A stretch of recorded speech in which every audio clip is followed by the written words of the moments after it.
mencapai 51,91%, Anies Muhaimin atau Ganjar Mahfud ini 34,9% dan Anies Muhaimin 13,19%.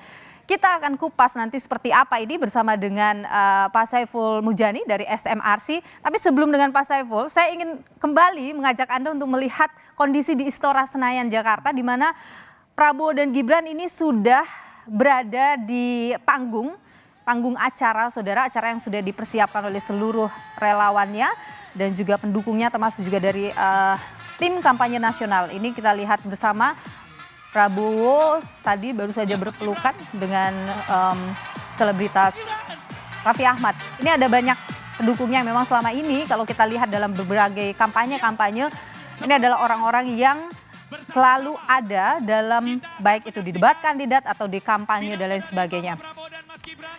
Pak Saiful, kalau Anda melihat ini sudah ada perayaan, meskipun tadi kalau kita dengar bersama apa yang disampaikan oleh Budiman Sujatmiko, ini bukan deklarasi, ini baru perayaan saja, merayakan angka-angka yang menurutnya di luar ekspektasi mereka. Bagaimana Anda melihat ini?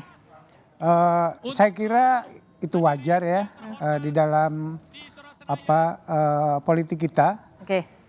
Bahwa tadi juga Budiman menyinggung bahwa harusnya selebrasi itu dilakukan setelah ada keputusan dari KPU atau pengakuan, tidak mesti dari KPU, dari lawan politiknya. Oke.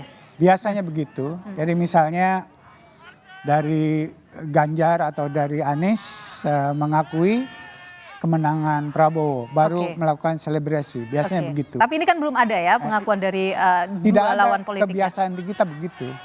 Kebiasaan mengaku kalah itu di kita jarang, gitu ya.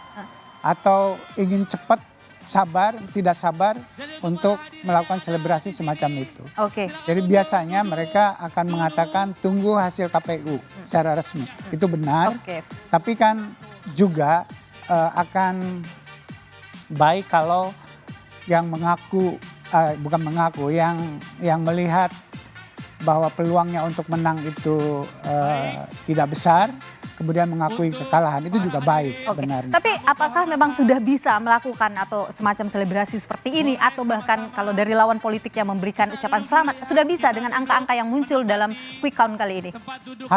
Harusnya pengalaman selama ini kalau di luar negeri biasanya cukup exit poll, bukan quick count gitu ya.